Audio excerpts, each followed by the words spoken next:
All right, Rough Boys from Pete Townsend. And it's 8:07 in the a.m. on the mighty KRP where the doctor always delivers. Here's the boss. We could huddle together.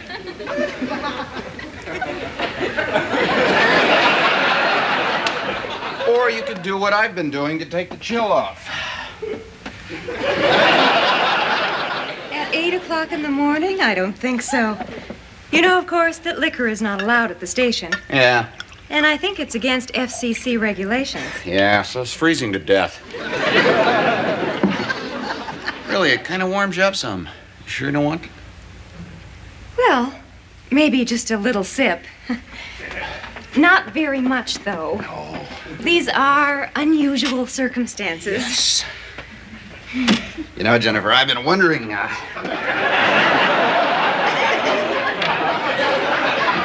just how we could get together for an intimate little drink. Yuck. And somehow I thought you'd say that. I was referring to this. Oh, thank you. Ooh. He's kind of tingly, though. Tingly? And warm, down to the toes. You don't hardly have any shoes on. Why, Johnny, thank you for noticing. I got these at Hoffman's department store last Hoffman's? Where is that? week. In Dallas. Oh, yes, Dallas. You know, I've seen this particular design before in Cincinnati. Me too. Which I am mad about. Me too. But I have never before seen it in this particular color. Me neither. Why don't we toast this particular color? Oh, all righty. To pale gray. Pale gray it is.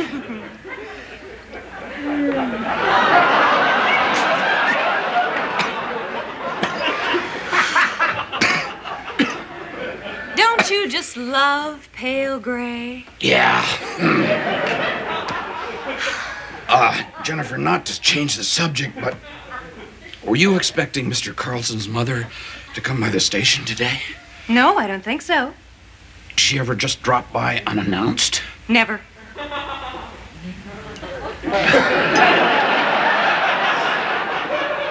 Good.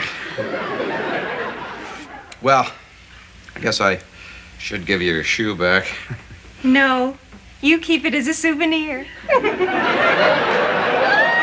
As a souvenir? I love it. You know what? No, what? I feel so warm. Oh, me too, Jennifer. Me too, you know.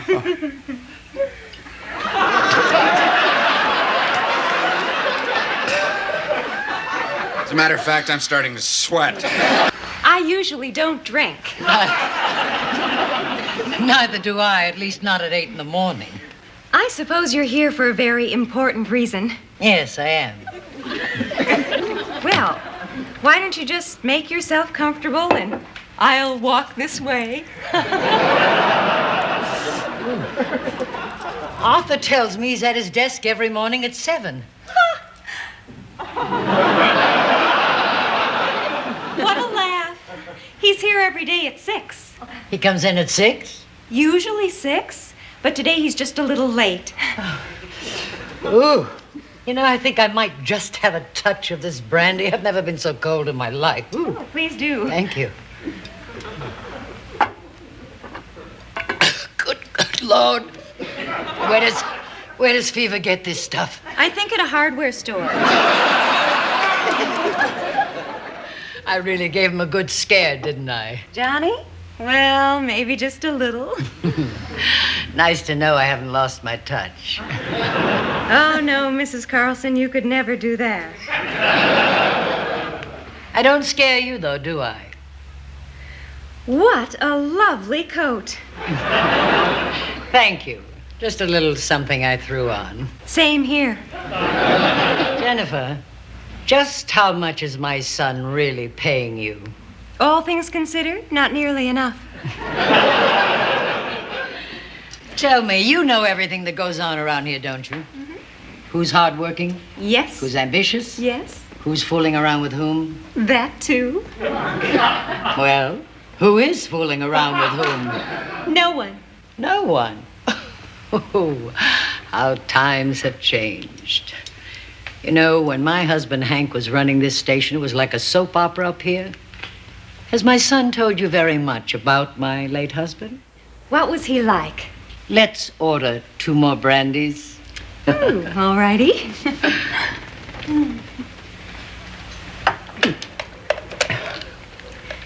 Johnny, Mrs. Carlson would like to see you in Mr. Carlson's office. But you must come and bring the bottle. Bring the bottle. Your husband? Oh, yes, Hank. He was a hulk of a man. And yet, he had this youthful something about him, this Huck Finn sort of quality.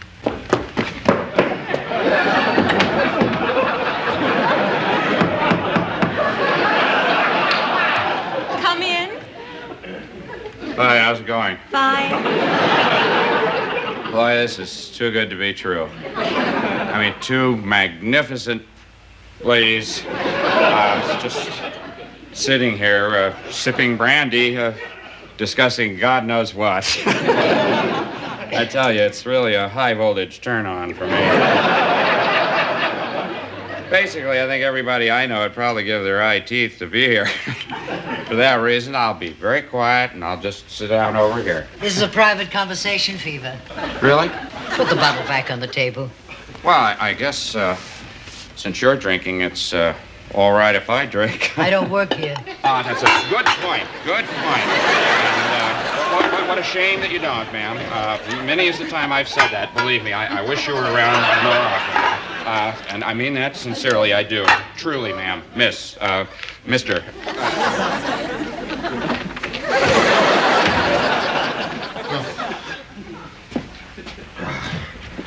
Why is it so cold? Morning, Travis. Heat. There's no heat. No, Effendi, no heat.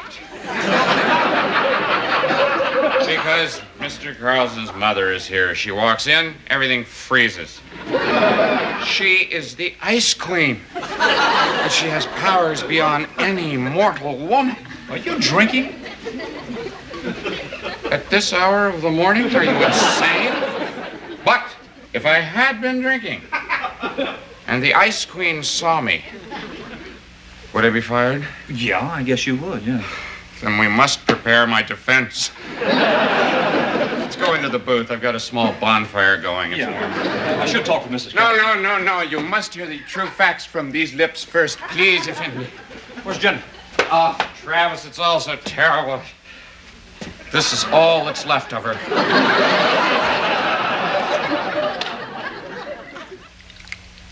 I was on the Broadway stage. Does that surprise you? A little. What year was that? I started in the chorus, but I had talent.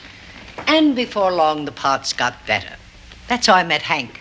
He saw me in a play and he came backstage after the show. He congratulated me on my magnificent performance, and I congratulated him on his magnificent shoulders. Sounds like love at first sight. You know, he had run out of the theater and bought me a bouquet of lovely little violets from some street vendor.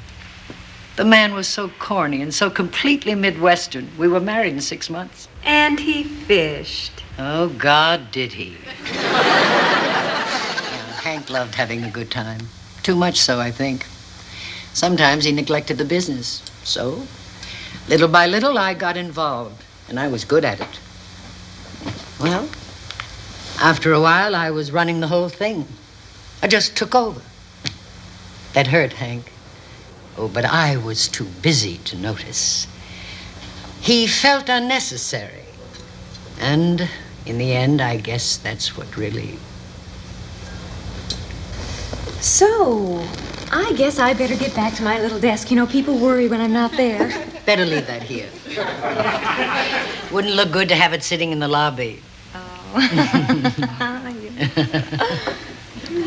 You know, I think I'll just buzz the booth and tell Mr. Fever he's still got a job.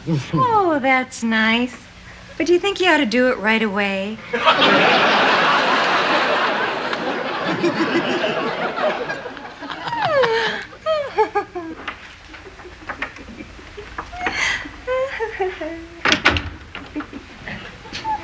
Hi, gorgeous. Any messages?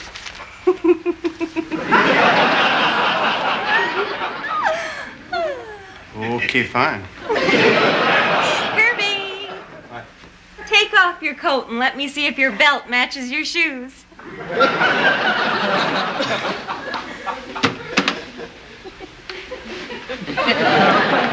Okie dokie.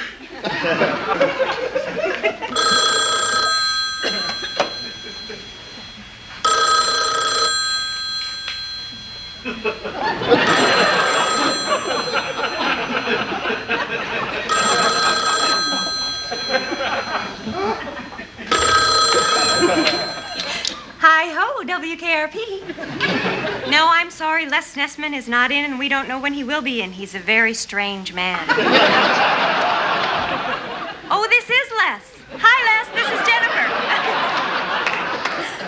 The message is you will be late today. Uh-huh. No, of course I'm writing this down. And you will be at this number. Okay, fine. Thank you for calling WKRP in Cincinnati. Oh, hiya, Jennifer. Listen, Johnny told me what happened. Andy, let's see the boy. Give us a spin. What? Spin. I understand that Mrs. Carlson's here, right? Uh-huh. Why is she here? She said it was for a very good reason. What? Don't know. Don't worry about it. I'll talk with her. I'll straighten it out. Andy, is that my shoe? Oh, yeah.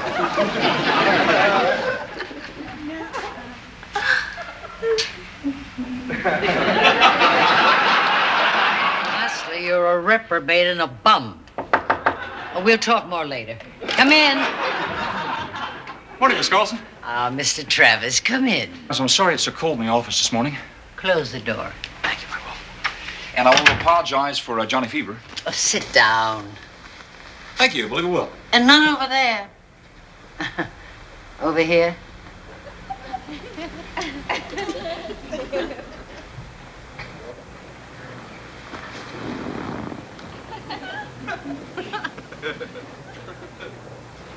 So you're a cowboy.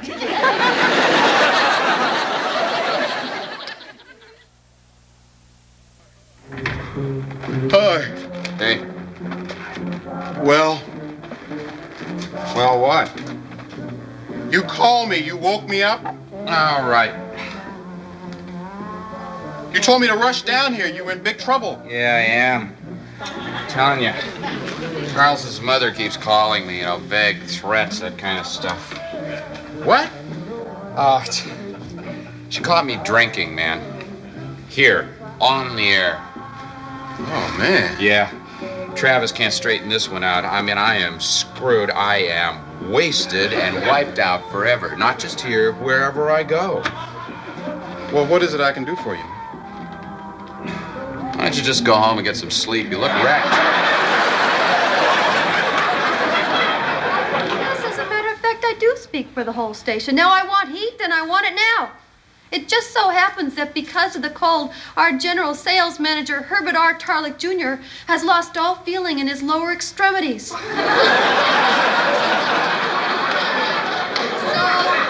let's get on the stick down there. Thank you, and goodbye. Oh, hello, Venus Coffee. Oh, wonderful. Oh, make it hot. Oh. Hey, Andy. Hey, you know what? Carlson's mother's in his office. Why? I don't know. It's very strange. I think that she's drunk, if you can believe that. I think Jennifer's been drinking a little bit, too. She has? Yeah, I think so. I thought she was just making fun of me. Excuse me. Where you going? If Jennifer's drunk, I gotta take my shot. Listen, Herb, you fool around with Jennifer today and you're a dead man. You mean killed or merely fired? A dead man. Oh, well, hell. Listen, another thing. I just had this very strange conversation with Mrs. Carlson in which, and I'm not kidding, she put her hand on my knee. My right knee. Now, what do you make of that? Gee, Andy, I don't know what to say. She kept calling me cowboy. Cowboy? Boy, Andy, sounds serious. What's serious? Mr. Carlson's mother touched Andy's person. Where? What we call the knee. Why? Because, Les, she's been drinking, and I guess Andy tried to make a move. Wait a minute. She was just trying to be friendly and... Oh, this is disgusting. It's not disgusting. It's far from it. She was, you know, I've lost a great deal of respect for you both. It was nothing. I'm sorry, this is white folks' business. Wait a minute. She was just trying to be cordial. For a change. I just cannot listen to any more of this. Wait, but you're just trying to be nice, that's all. Actually, right now would be a good time to hit her up for some station improvements. You know, this is all so unfair. I can't go see Jennifer, but you can get it on with Mr. Carlson's mother.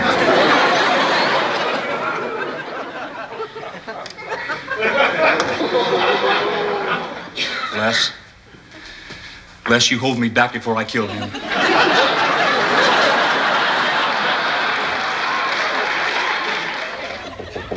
Come in.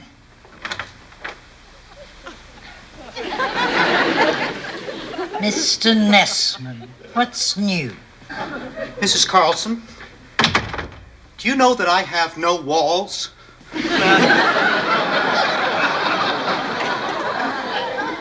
Excuse me? No walls. My office doesn't have any walls. Oh, well, sit down and tell me all about it. Oh, thank you.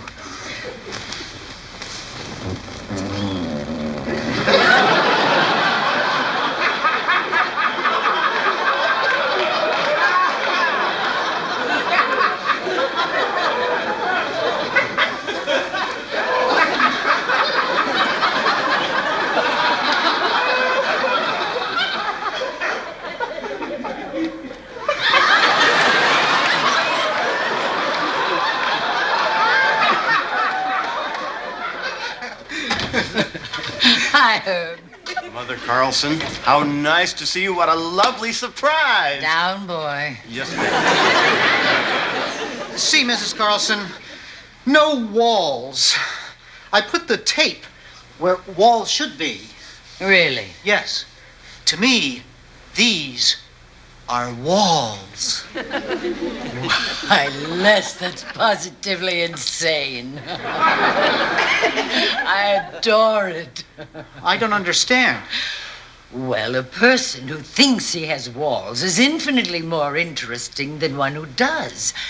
I mean, why be cooped up with walls when you can have tape? It's ingenious.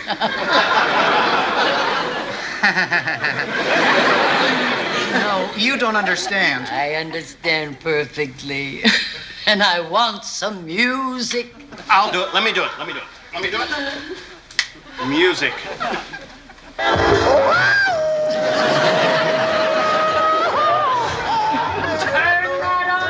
Yes, ma'am. That's not music. No, ma'am. Sit down. Yes, ma'am. What's wrong with you? I don't know. I must have gone crazy there for a second. Hello, Mrs. Carlson. Ah, Bailey. Do you like Gershwin? Oh, very much. As owner of this station, I would like to hear it. I am making a request. Well, I'm sorry, but Andy doesn't allow requests, and even if he did, I doubt if Johnny Fever would play it. Fever is a bum and a reprobate. I know. Where is he? In the booth? Thank you. Good luck. Same to you, Herb.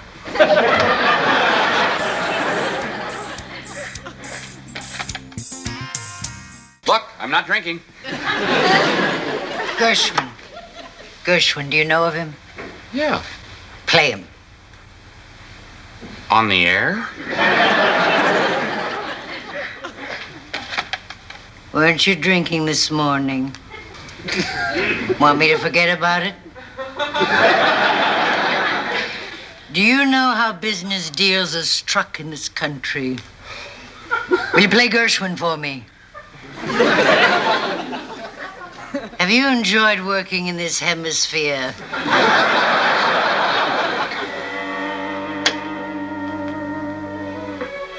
This is WKRP, where the doctor dares to be different.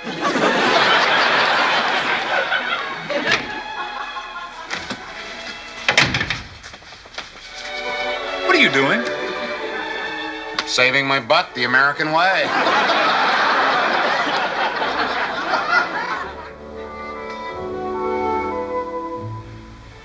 I'm a little lamb who's lost in the wood. I know that I could always be good to one who'll watch over me. Although he may not be the man some girls think of as handsome, my heart he carries the key.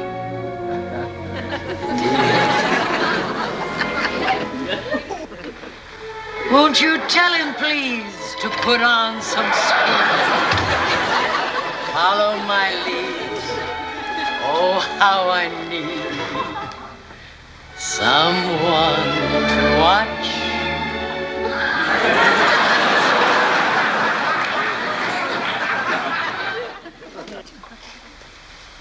Mrs. Carlson, would you like a couple of aspirin? No, thank you, Jennifer. That won't be necessary. Alrighty. Morning, Mr. Carlson. Mama, Where have you been? I stopped by to pick you up. You weren't there. Well, obviously. You were here.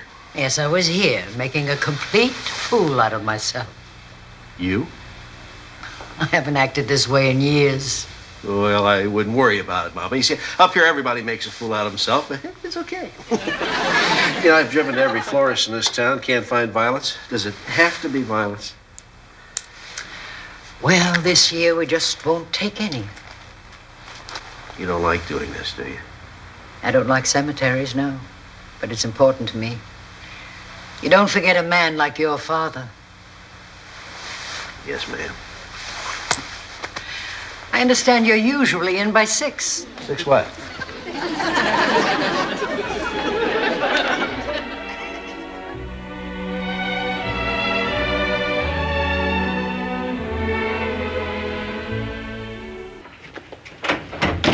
Oh, good morning, Les. Morning, Bailey. Where were you Sunday? Why? Sunday was Mr. Carlson's church auction. Well, I know. It was really embarrassing. Les, Herb, and I were the only employees who showed up. Well, I was called away suddenly to Dayton. Oh, come on, Les. Nobody's ever suddenly called away to Dayton. I was visiting my mother. Oh, well, that's nice. How is she? Even smaller, I'm afraid. Well, I'm sorry. We had lunch together. You know, it's very disconcerting to have those 2 little eyes peering up at you from table level. Well, you didn't really miss much, Les. I went last year. All they auctioned off was a lot of junk. Oh, they had one nice thing this year.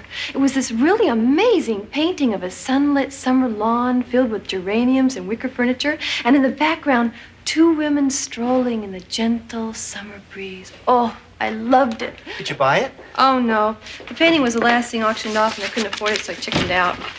Well, I didn't. Hello, Herb. You bought the painting. I did. You bought it? Don't rub it in, Bailey. Les, this is it. This is the painting. Where were you? I was out of town. We had a date, Lester. We were going to the auction to suck up some brownie points with the big guy by buying something together. 50-50? I waited and waited for you until there was nothing left but this painting. I had to buy it. I was visiting my mother. How is Shorty? Watch it, Tarlik. I'll watch it, Les, when you give me the $50. That's half of what I paid for this oil slick. Now give me the money. Forget it, Herb. Would you just leave Les alone? You were supposed to go to the auction because it was a worthy cause. Don't be naive, Bailey. Herb won't even give money to Jerry Lewis's kids. Les, I've told you 1,000 times they're not Jerry's kids, they're everybody's kids. Well, that's not what Jerry says. Are you gonna give me the money? No. Yes. No. All right, then. I'm just gonna have to punch you out. You do, and I'll see you in court. You would do that, wouldn't you? Uh-huh. Here, Bailey. Hold this. As a matter of fact, you can have it. Thank you. All right, Lester. I'm gonna go sit at my desk, and I'm gonna stare at you for as long as it takes. Soon, Les, the guilt will be more than you can take. Soon, Les, it'll begin to gnaw at your insides. Soon, Les, you'll feel a sense of fairness which will compel you to do the right thing. And soon, Les, you'll beg me to release you from your guilt and sin.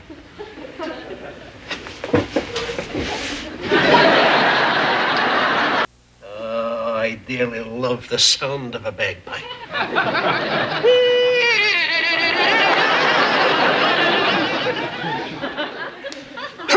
Good morning, Jennifer.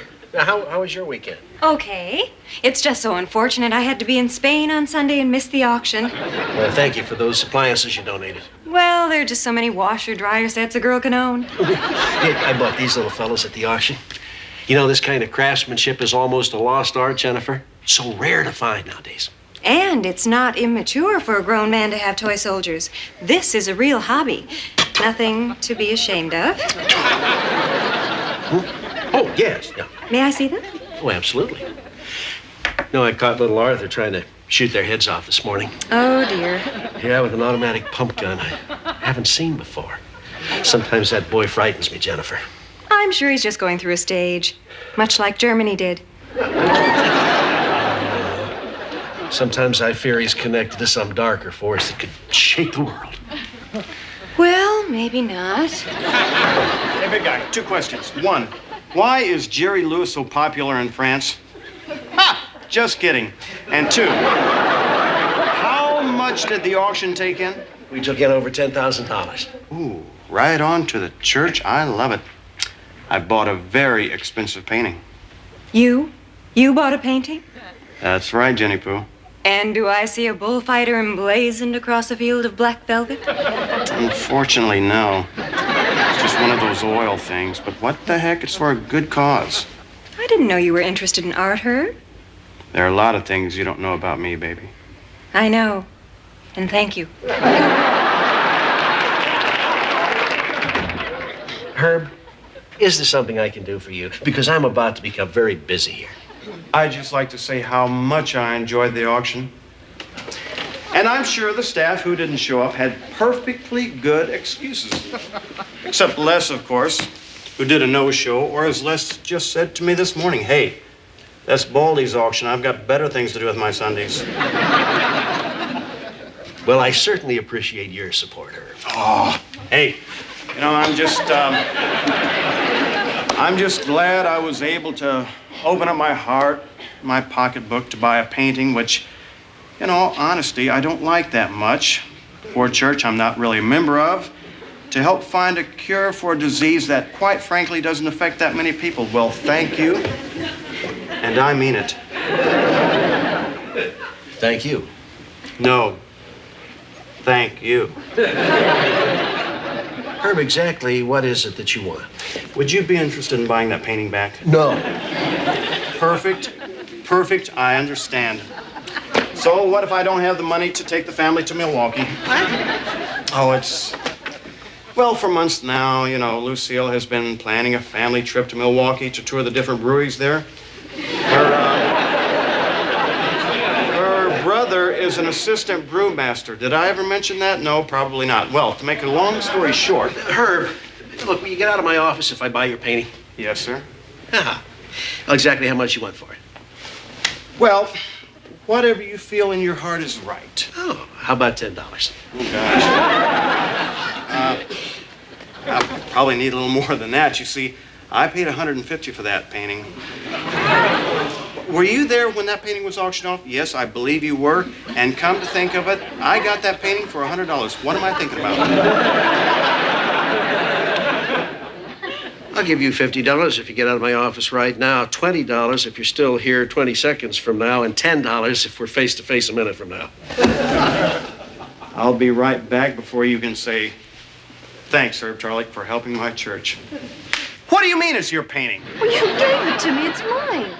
When? 10 minutes ago. Where? Right here. You said, here, you can have it. Bailey.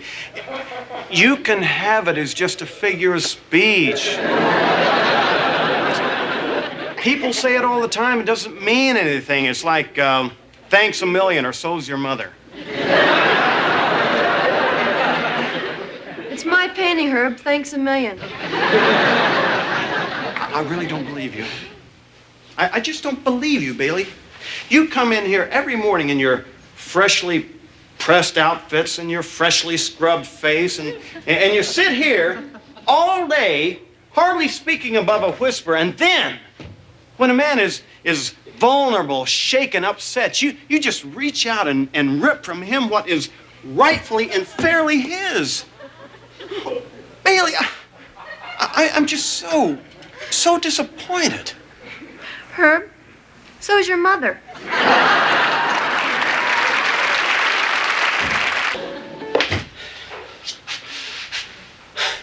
Herb. Oh, Herb. Oh, hi, Bailey. How's it going? Stop it. Well, how would you feel? I was saving that $100 to help take the little lady to Oklahoma City. Cowboy Hall of Fame is down there, and her brother used to be trail boss. Did I ever mention that? No, probably not. You found somebody to buy the painting, didn't you? Oh, Bailey, it's not the money. I don't care about that. Who? Mr. Carlson. He loves the darn thing. How much? How much? How much? That's English. How much? Well, I don't know, about $160. Oh, really? Yeah. Were you in there when we talked about it? No, of course you weren't. $160. I'll give you $200. 200? Oh, gee, Bailey, I don't know. I'll go to the bank at lunch. Oh, all right, if it means that much to you. Oh, it does. I love it. I love this painting. Oh, Herb, thank you. Your mother would be proud of you. Yeah. She would.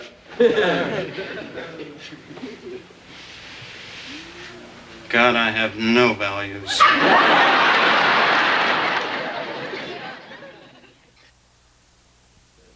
So the big tall guy says to the doctor, "Are you sure that's your elephant?" And the doctor. The doctor. What? Come in. Big guy, bad news. I can't sell you that painting. Okay.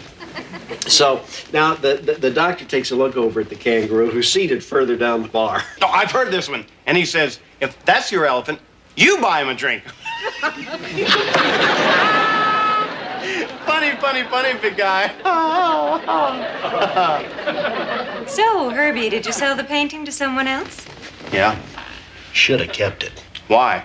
Because it was donated by the Van Giesen family, Jughead. The Van Giesens, oh my. Who's that? You've never heard of them? No, maybe. Well, Herb, they're a very rich old family. You know, half the paintings at the county museum were donated by them.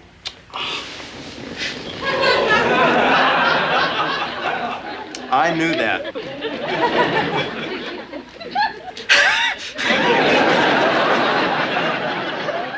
Uh-huh. Would you please have Mrs. Van Giesen call me? Right. Herbert Ruggles, Ruggles, Tarlick III. No, the fourth. Okay? Yeah, it concerns a work of art, you know, like a painting. Right. Now you have my number. Right. No, thank you. And au revoir. That's French. What an idiot.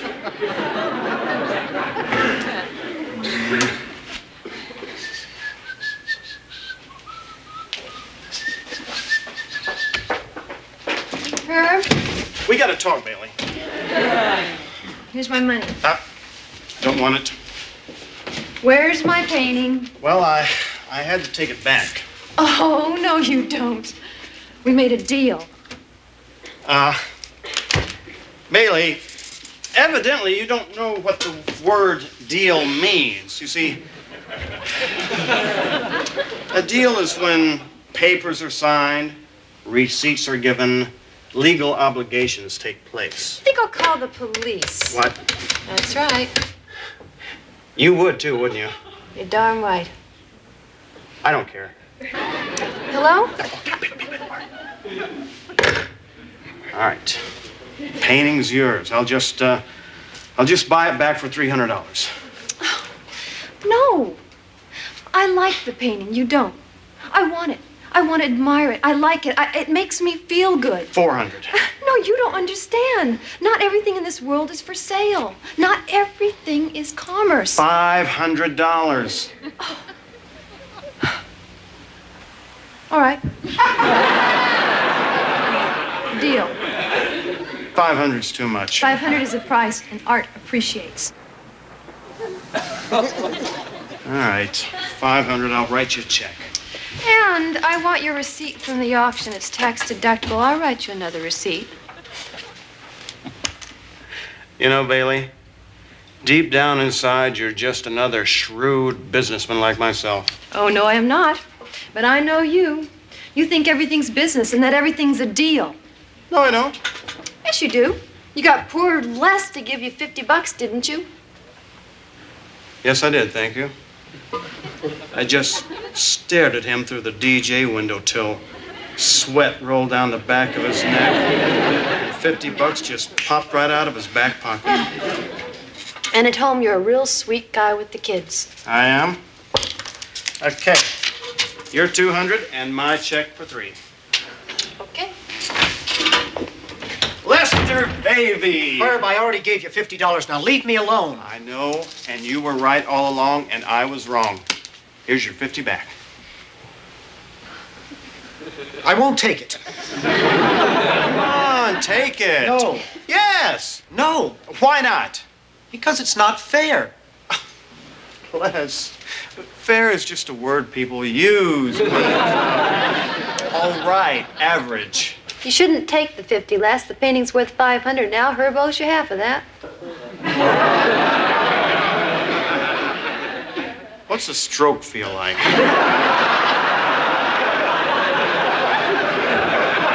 Well, obviously, you found another buyer. Half the sale price must go to Les. No, I didn't find another buyer, really. I'm not lying this time. I mean, I'm not lying. Now, look, I just want the painting. I tell you what, Les. I'll give you your 50, and I'll write you out a check for 100. Well, Don't do it, Les. Do it, Les. Trust me. all right, Herb. I hate him, but he's my best friend. Les, it's so dumb. He has found out that the painting is valuable. This is another one of his little schemes. Is that true, Herb? Okay. All right, Les. It is a scheme. But when have you ever known any of my schemes to pan out, huh? I mean, when was it that I never wound up on the short end of a stick? And the 50? Herb, do you know anything about a call for Ruggles the Fourth? Oh, I'll get that, thank you. Hello, Mrs. Ruggles? Oh, I'm sorry, Mrs. Van Giesen, I'm Ruggles. Wait, listen, I purchased a painting which you donated to a church auction. Yes, right. Would you be so kind as to, give me a brief history on that painting? Thank you. Uh-huh. Uh-huh.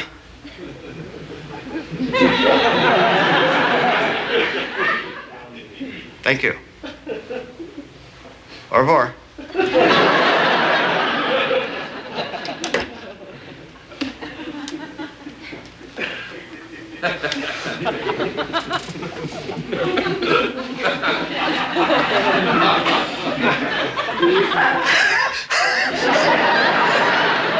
Are you okay?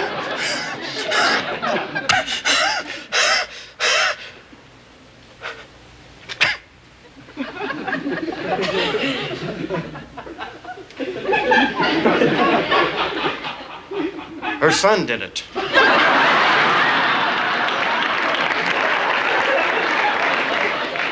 He paints a painting a day.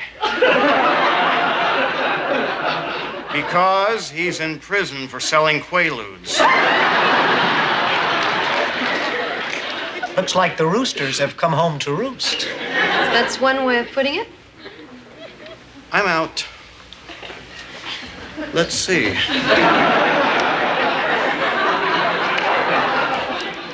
$100 for the painting. 100 to Les. 300 to Bailey. $500. I'm out $500. See where greed got you? Please, Bailey. No lectures. Herb, I want to buy the painting back. You do? Yes, Herb. For $500? No. I'll keep my cash, and I'll just tear up your check. Bailey, you'll be getting the painting for free. Really? That's not fair. You mean as in state fair? Oh, Bailey. Please, Herb, no lectures. Okay. You're lucky. I hope I don't get luckier. Where is it? Behind the couch. You know, that was a very nice thing for Bailey to do. She could have kept your check.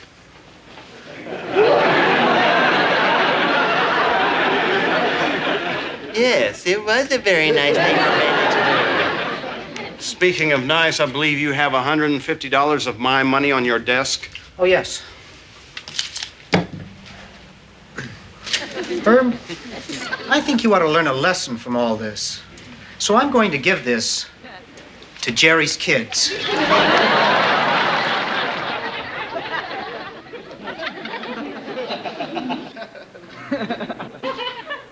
His real kids. Hi, Mr. Carlson. Oh, hi, Les. Say, where were you on Sunday? Yeah, where were you? I was in Dayton visiting my mother, Mr. Carlson, something I'm sure that you can appreciate.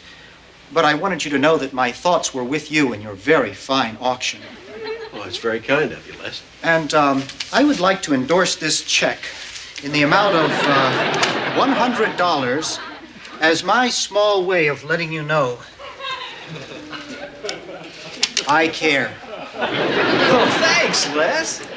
Now I must say goodbye so that I can go home and prepare my work for tomorrow. Goodbye, Herb. Now, is that some kind of a guy or what, huh?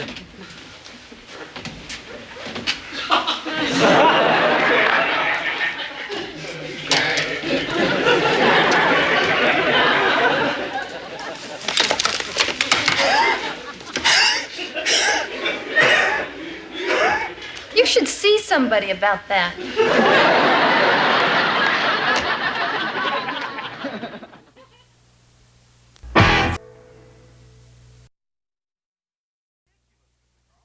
You're being ridiculous, Mr. Carlson. I am being me. No, you're not being you, not the real you. The real me. Yes, born leader, good sportsman, the epitome of style and grace. Come on, that doesn't describe me. No, it doesn't.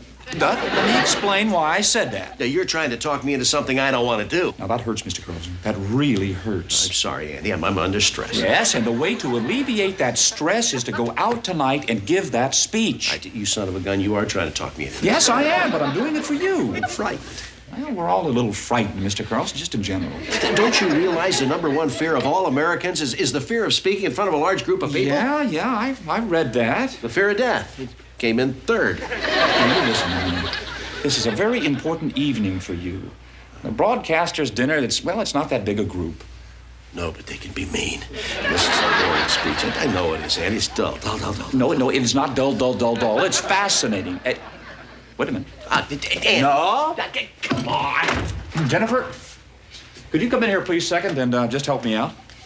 How may I help? Mr. Carlson is frightened. Yes. It's about his speech tonight. Oh, yes. You know, he's been looking forward to this for weeks now, and he's chickening out. Aha. Well, then what he must do is go through a desensitization process. Fear comes from not knowing what will happen. If you rehearse your speech in front of people you know, you'll find out what happens. Once he realizes that people are interested in what he has to say, he'll feel much better. Perhaps he could give the speech for us this afternoon. Oh, that's a wonderful idea. Now, wait a minute, Jennifer. Did Andy get you to say that? Mr. Carlson, nobody ever gets me to do anything. That's true. What about it, Mr. Carlson? Huh? Be good practice. Well, no, I guess it didn't hurt. Jennifer, could you get everybody together in the bullpen, please? Oh, all righty. Well, another good trick for conquering fear is to imagine your audience is completely naked. Naked. Gee, good gravy. Well, got my 3x5 cards.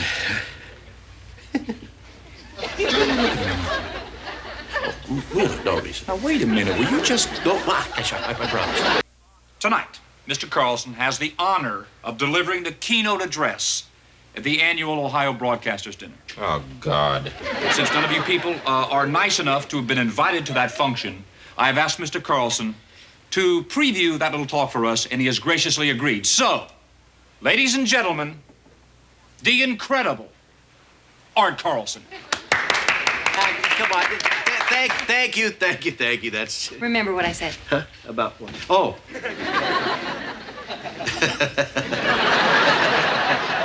Mr. Carlson, the speech. Oh, yes, excuse me. The speech. Radio. What is it? Where did it come from?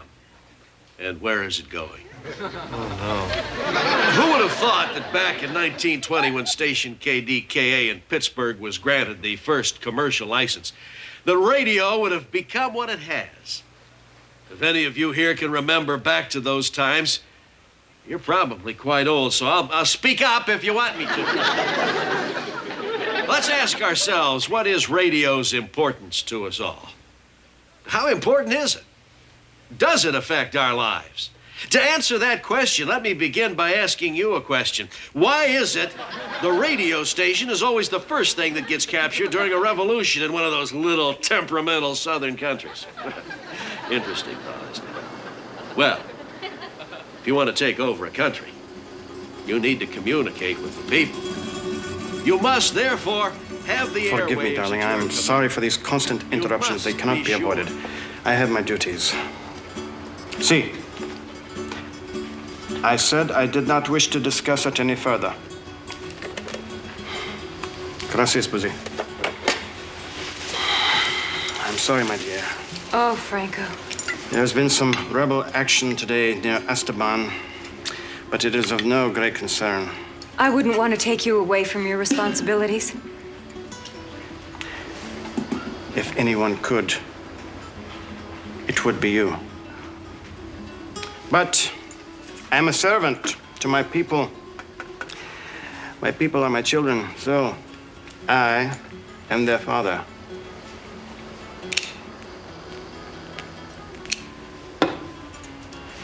I don't smoke.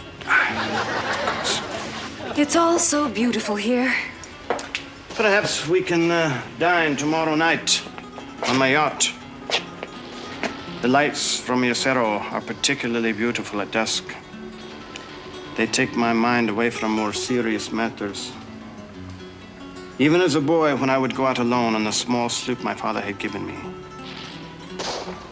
Did you know that the waters here are very warm, even at midnight? Oh, Your Highness, you are so kind, so giving, so strong. And I wouldn't want to cause you any more problems than you already have, but I think I might be very much in love with someone for the first time in my life. It is possible that I too may be in love with someone. The Pope has again refused the divorce. Ricardo called me today from Rome. He says the situation is quite impossible. I understand, Your Highness. Sometimes religion can be so inconvenient. But we have tonight. And the night after. Oh, no. I have so much more than that. I have the memory of all these nights, and I hide them away under my pillow. My darling.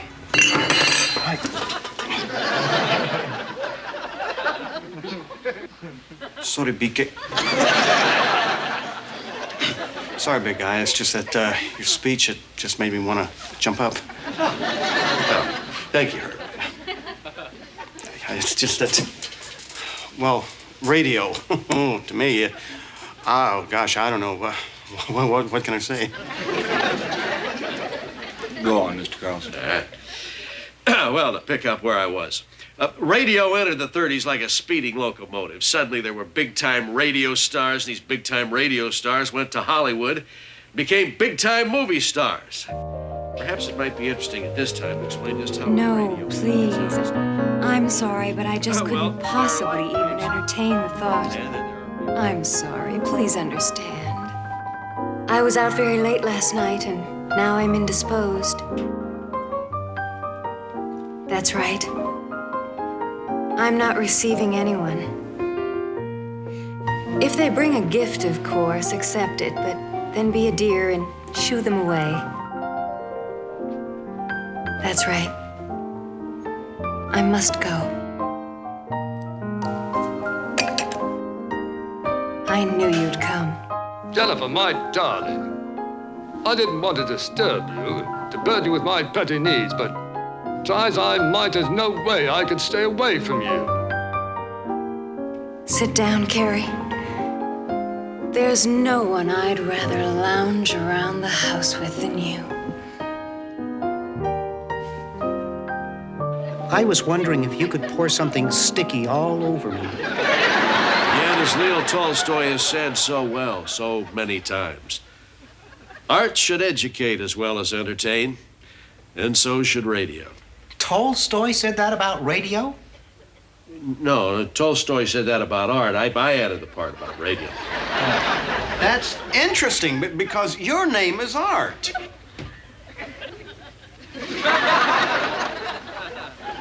As I was saying, in 1937, the CBS radio network sent Edward R. Murrow to cover the Second World War. Oh, boy, he's my hero.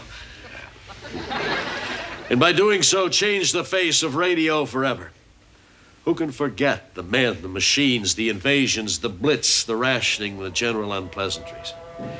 London at that time was a city cut off, except for the unending supply of material from America. And of course, radio. This is London, on fire tonight as it has been for the last 10 days. But while it is a city aflame, it is also a city unvanquished.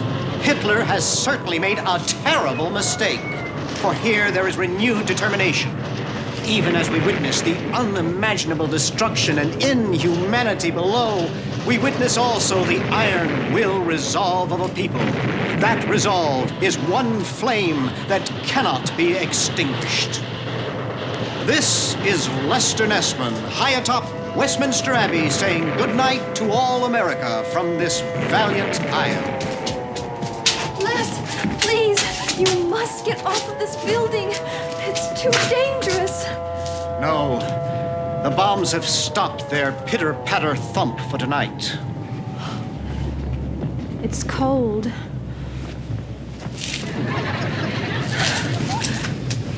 Do you mind? No, I don't mind. The world could use a little human closeness right about now. I guess I ought to be getting back to the hotel, have a few drinks with Walter and Eric, and then drop off into some dreamless abyss, forgetting that I haven't eaten since yesterday. Can I drive you? Well, sure, Toots, you're my driver. No, it's funny. What's that? Oh, I hate this damn war. But I love it, too. Because it brought us together.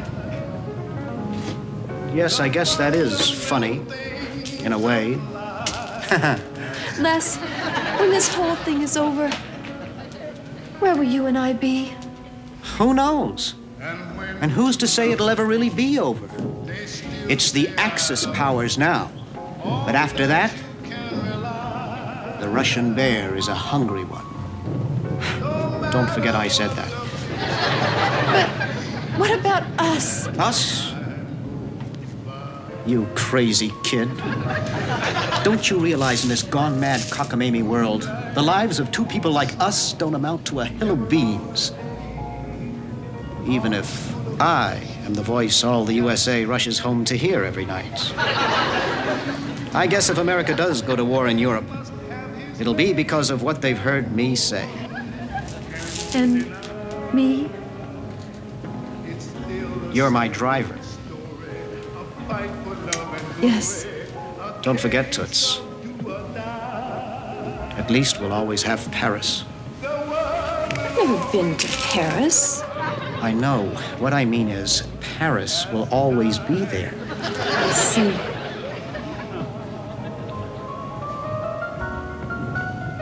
What are we going to do?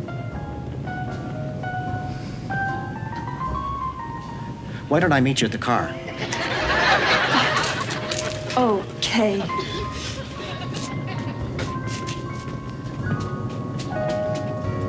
All I know is, wherever brave men are spending their lives for freedom, I'll be there. Wherever internationally known journalists are gathered for a drink, I'll be there.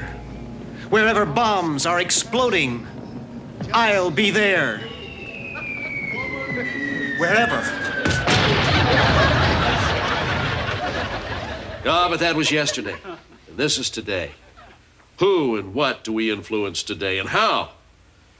It's an exciting thought, isn't it?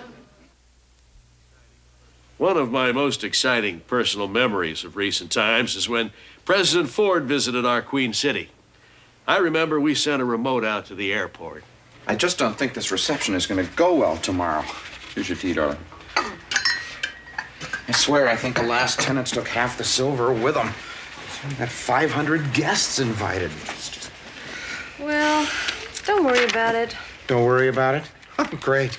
It's followed by a sit-down dinner for 500. Don't worry about it. You know, I am doing my best to keep the social calendar together, and I just don't feel like you're giving me any help at all. Are you even listening to me? Huh?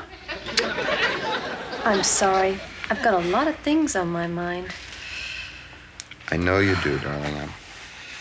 It's just that I feel so distant, so left out. Well, I'll make it up to you and the kids this weekend. Thank you.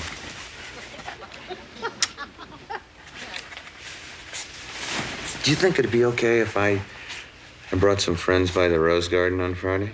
Sure. I'll be at Camp David most of the day. Oh, thank you. What? Thank you. Thank you, I'm honored, etc. To the brand new Prime Minister. No. To our recently recognized friends in the Asian community. Good. We say... Who is it that makes radio run?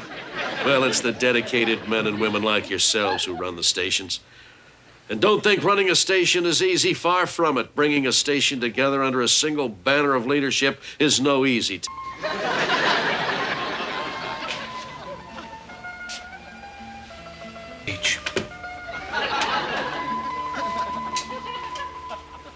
Of course, the main thing I miss on radio is comedy. Nowadays, they just play what's called music. There will never again be giants like Fred Allen, George and Gracie Burns, W.C. Fields. Ladies Jack and gentlemen, Benny. Flytrap Productions presents America's favorite funny man, Venus Flytrap.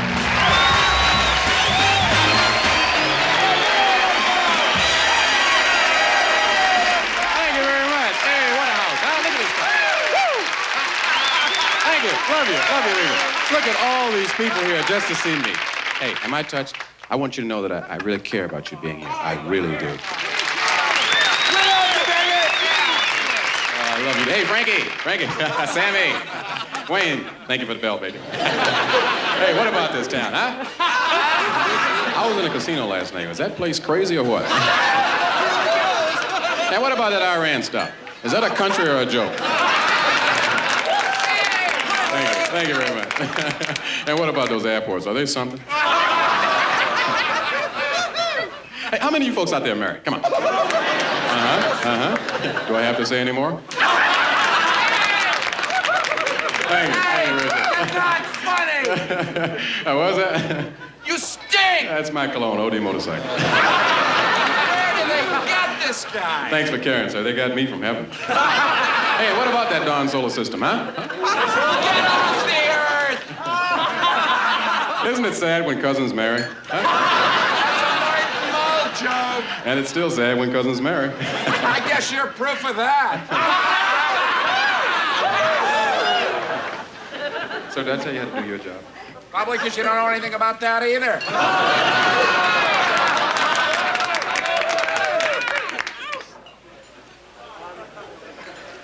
Fever! Hey, man, that's Fever! What are you doing here? Talk, country, easy listening, and of course, contemporary music. In the area of rock and roll, that field is dominated by the groups and individual stars whose songs speak for entire generations.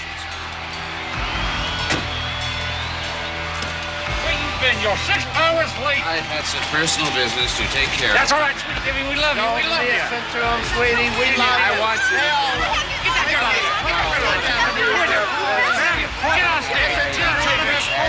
Solly, great to see you. Hey, baby.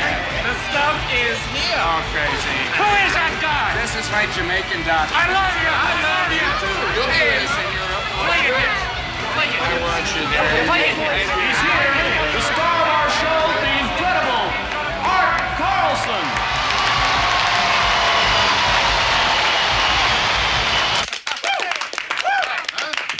Spellbinding, big guy. You really think so? Fascinating. Oh, Mr. Carlson, I hung on every word. I don't know when I've heard a more interesting talk. Yeah, really, the Gettysburg Address. The radio, it's a guaranteed killer. Huh? Done it, Andy. It was a great idea of yours. I feel so much more confident about it. Well, now see, that was the idea. Amazing. Amazing is not the word. Yeah. Just, boy, like they were mesmerized. That's like that part about FM radio. Who? Oh, see, that was my favorite part. That cute little comment I made about Marconi. Who was that? Marconi. Marconi. Oh, yeah, that was my favorite part. I should talk more often, wait. Absolutely. Frankly, Andy, I think I stunned him. Yeah, I think you did. Good morning, Herb. Is something wrong?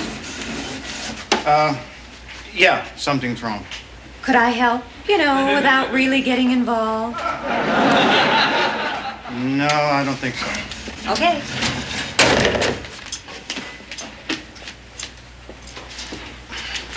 Can I show you something? I guess.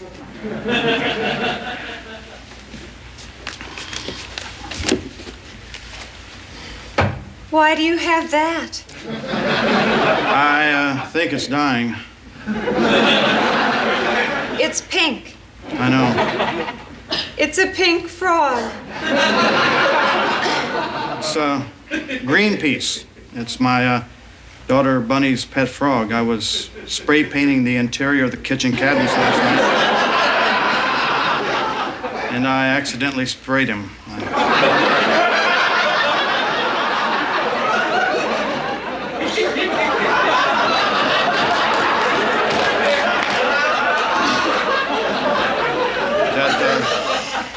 Something funny? No.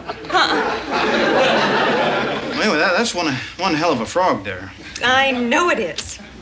Jennifer, you got any aspirin? We're out. Oh, boy. How about morphine? Good God. What's wrong with you? Well, I have a headache. What is this? It's Bunny's frog. Herb painted in pink.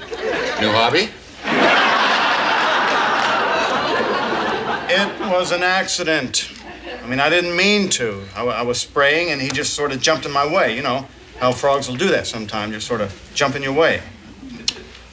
Pink's the wrong color. Oh, I'm sorry, Herb. I really am. I nearly killed my daughter's favorite pet. Well, maybe we can do something. Here, let me see him again. Okay. He's not moving. What? Don't say that. Well, he's not. Well, do something. Do something. What? I don't know what to do. Water. He needs water. Oh, he is not moving at all. Okay, stand back. Oh, no, Herb, that's hot. Oh. While frozen pork bellies moved briskly out of storage. And finally, did you know that only a miraculous set of circumstances makes life here on Earth possible? For instance, the planet's size is just exactly right to hold our atmosphere. The atmosphere contains just enough oxygen to support life, and our distance from the sun is just perfect for the right temperature. Should there be even a trivial change in any of these conditions, all life here on Earth would most certainly be obliterated in a matter of milliseconds. This is Les Nessman saying good day, and may the good news be yours. This has been the early news with Les Nessman. Slow news day? Well, I'm ending all my reports now with some interesting human fact, John. People seem to like it. What's wrong with you? What do you mean? Well, your face. It's gray.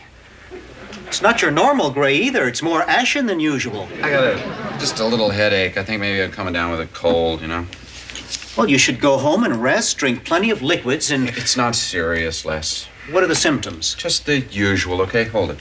Nessman, Cincinnati's window to the world. All right, somebody hand me the Windex because the view is getting warped.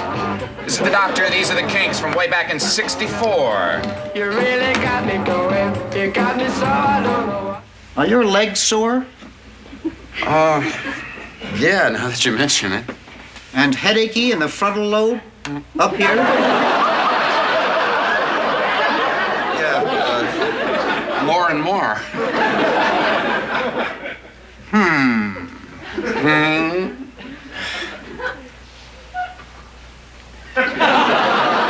What about your joints? Are they giving you trouble? Yeah, a little. Does it hurt to touch your chin to your chest? Gee, I don't know. Try it. Yeah, it does hurt a little. If I touch you here, in the small of your back, Yeah? right there, does that seem slightly sore? It's a little tender, yeah. I see. Let me see your hands. What do you think's wrong with me, Les? Probably just a simple cold.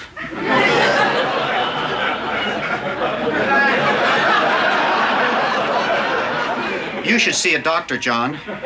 If not now, at least by noon. Why?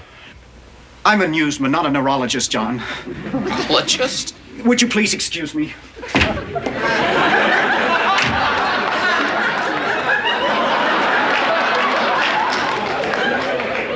I'm dying. He's not dead, Bailey. He's just resting. That's all. No, I did not say he was dead, Herb. I just said he looks a little pathetic. Won't the paint come off?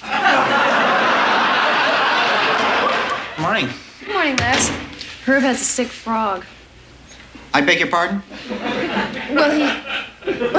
Well, it seems that this frog... Oh, Herb, you better tell him. Well, his name's Greenpeace, Les. And he's pink. So don't look at him and tell me he's pink because I already told you he's pink, okay? I accidentally spray painted him. There he is. Ooh. He's pink. Hi there, Greenpeace. You look like a cute little froggy. Doesn't move around much. He's a very sick frog, Les. Oh, I see. What shall we do? I don't want to hear it, Les. Why? It's bad luck to take advice from insane people. I've never heard that. Hey, Herb. Mr. Carlson wants me to find out why you're throwing coffee pots around the lobby this morning. I have a sick frog on my hands, Andy. Oh, well, that explains it. You want to see him? Hey, why not? I like to have as much fun as the next guy. Well, he's pink, Andy. So don't look at him and tell me he's pink because I've already told you he's pink, okay? I accidentally spray painted him. There he is. You did what? I spray painted him. You painting your car?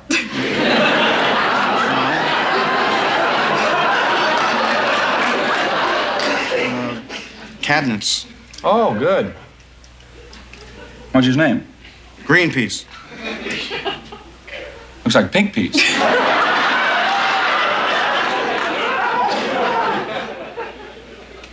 My daughter named him after the people who, go around saving little baby seals and whales and stuff. I mean, she's just a little kid, but she's an environmentalist. I think that's wonderful, Herb. Well, now you see how bad this is going to look? I mean, I've almost killed this innocent product of nature with toxic chemicals. My daughter's going to hate me forever. Well, he hasn't croaked yet, Herb. Give him time. I didn't. I'm sorry. I'm sorry. Listen, Herb, come on, listen. Why don't you call him a veterinarian or something, huh? I've tried. Vets don't make house calls. Not for frogs, anyway. I have a suggestion. I told you, Les, I don't want to hear it. No, wait. Just a second, Herb. See, Les knows all about nature and science and things like that. Heard your news report this morning, Les. Better stop it. Now, how about your suggestion? Thank you, Andy. My suggestion is call in Dr. Honeysett. Dr. Honeysett, the guy on the third floor? Yes. Oh, Les, he's a podiatrist. So? Well, he's the only doctor in the building, and he happens to be a very nice man. I can't call in a podiatrist to see a frog. It'll make me look stupid. Herb, podiatrists take 4 years of medical training. Oh, call him, Herb. The frog is dying. Just pick up the phone and say, "Hi, my pink frog is dying, and I would like you to come up here and take a look at his feet."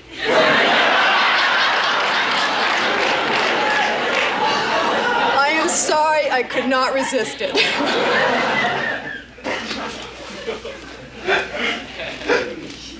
Would you please go get him, Les? All right. Won't be easy. But we all know that I can be extremely persuasive at times. Not to mention frightening. What? Just go. Jennifer, Yes, Johnny? could you get me the name of a good neurologist? A neurologist? I thought you had a headache. Yeah, so did I. I think it's a lot more serious. Boy, I better sit down. Oh, here, let me help you. Right here. I failed the chin-chest thing. The chin-chest thing? Yeah, you know. No, I'm afraid I don't. This way, doctor. Les brought a doctor. Are you a neurologist? No, I'm a podiatrist. Podiatrist? I don't understand. It's the study and treatment of feet. I know that. Dr. Honeysett is here to see Herb's frog. Of course. Come on. Doc, hold it. My head aches, my throat's sore, I ache all over, and I want you to see this.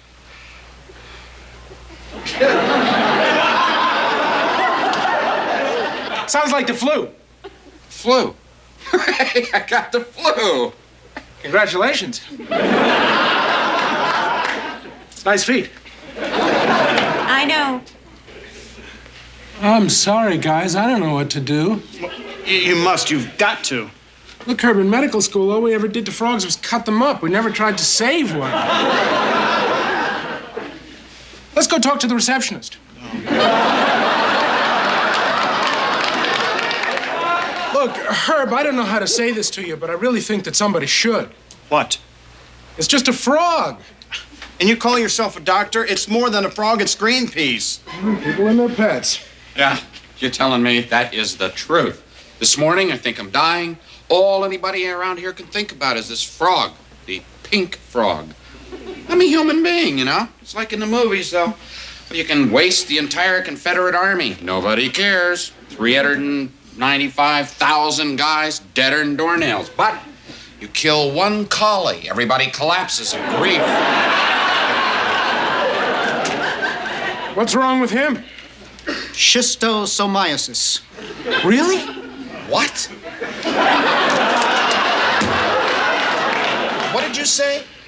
Well, it's probably just a common cold, but the symptoms are suspiciously similar. Let's get back to the frog, please. Hey, wait a minute. I'm dying here. I got schisto something. He's a hypochondriac. No, you told me that I had the flu. You gave me your word. I don't know. I do feet. See a specialist. What, a neurologist? Okay. The frog, please. All right. Maybe we could give him an aspirin or something.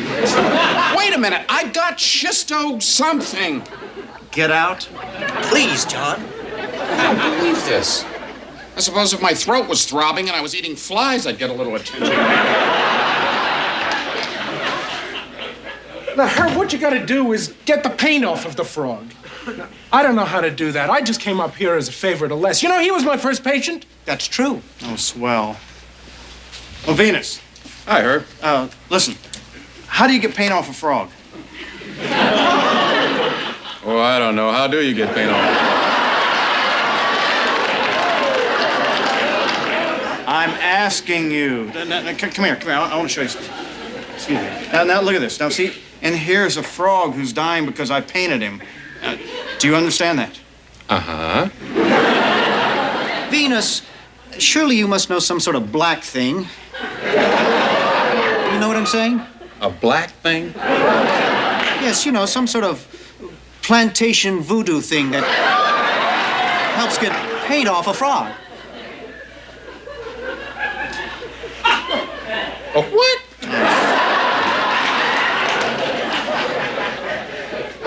Who's this guy? The podiatrist. Oh. I don't know anything about frogs. Uh-huh. You know, I don't think that a vet would know what to do. You couldn't make a living out of something like that.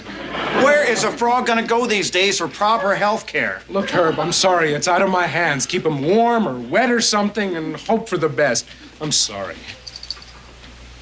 All right. Thanks for coming up. Well, Les can be rather frightening sometimes. He's dead. What? Greenpeace is dead. Let me see. Look at him. I want a second opinion. He is dead, Herb. Not you. I want authority. Doctor?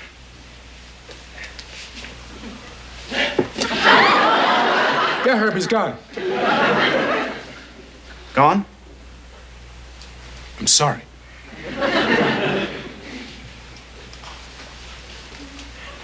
What am I going to tell my daughter?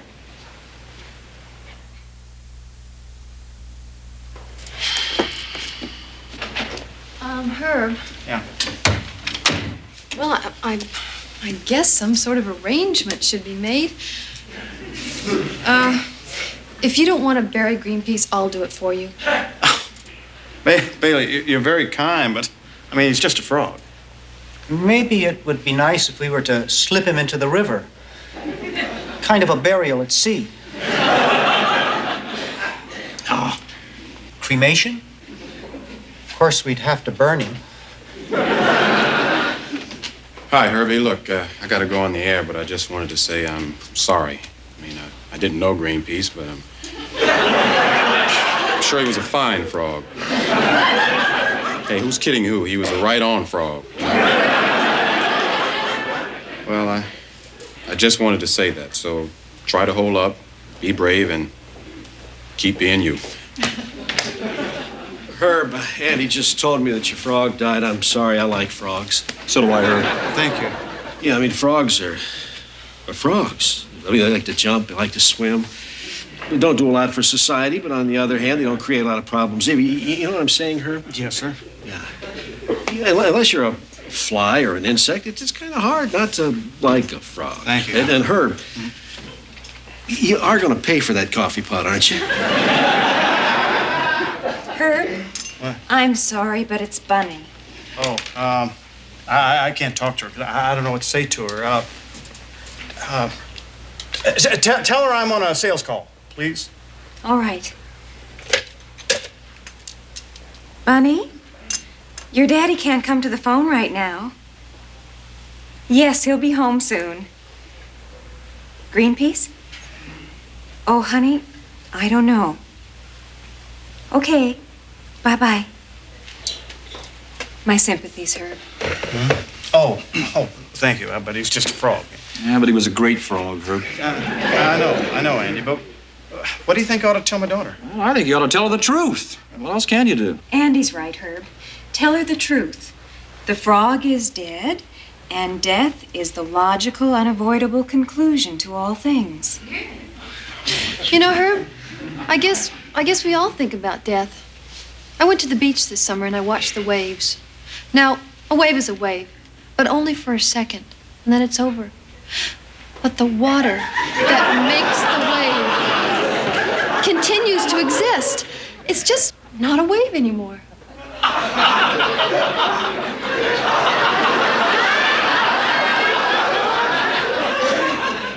That's a lovely thought. Thank you. Well, it's getting pretty heavy for me around here. I think I'll just go on home. Herbert? Mm-hmm. Tell the truth. Right. Bunny? Hi, Daddy. Where have you been? Oh, busy. It's almost 8 o'clock. I know. Where's Greenpeace? Bunny, What? I've got good news for you. Greenpeace, he's okay. He's just fine. Really? Oh, yeah. Yeah, the doctor got the pain off of him and everything, and well, he's just fine. Go ahead, take a look. Greenpeace, you're all right. He tried to jump. Well, yeah. They probably don't want to look at him too much, because he's been through a lot, But everything worked out okay. Everything is just fine. I mean, sometimes frogs get sick and then they get well again, But, well, the main thing I want you to know is, I didn't mean to hurt Greenpeace on purpose. I mean, if he had died, and thank goodness he didn't, yeah, well, I would have felt terrible. I mean, it would have killed me to know that I hurt something that you loved. I'm just accident prone, Do you understand that? Uh-huh. Yeah, I know.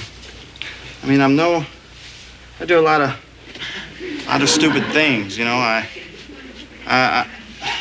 I say things sometimes that, I don't mean, and I hurt people's feelings. I don't even know I'm doing it, I mean, I'm no angel, and I know that. I'm just basically accident prone. Well, I'm a walking faux pax. It's a French word, and I'm not sure what it means either, but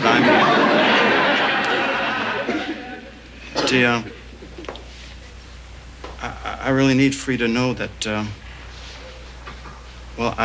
it's important that you keep loving me and believing in me. Think you can do that? Yes. Thank you, sweetheart. That's the important thing. Well, I think I'm gonna go eat some dinner, okay? Okay. Okay. That's not really Greenpeace. I know.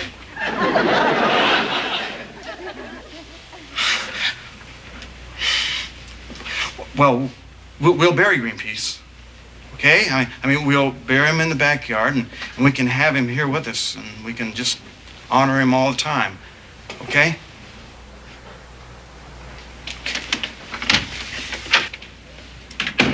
Hello, new frog. Welcome to my room.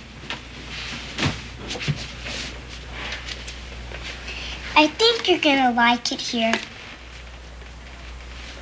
But stay away from my daddy.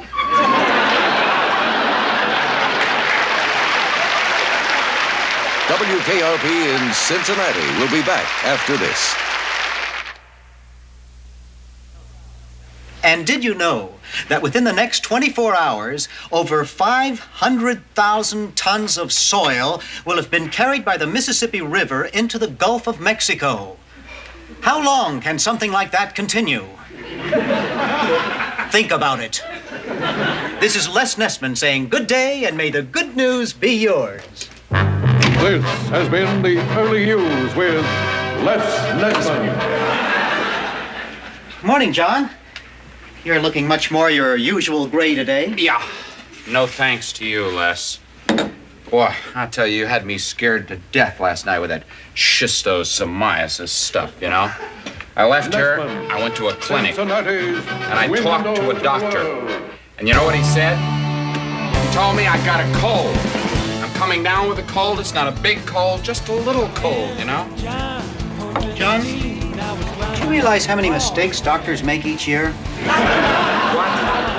I've got a report right here about a doctor who sewed up his Timex inside a patient. You see stories like that every day.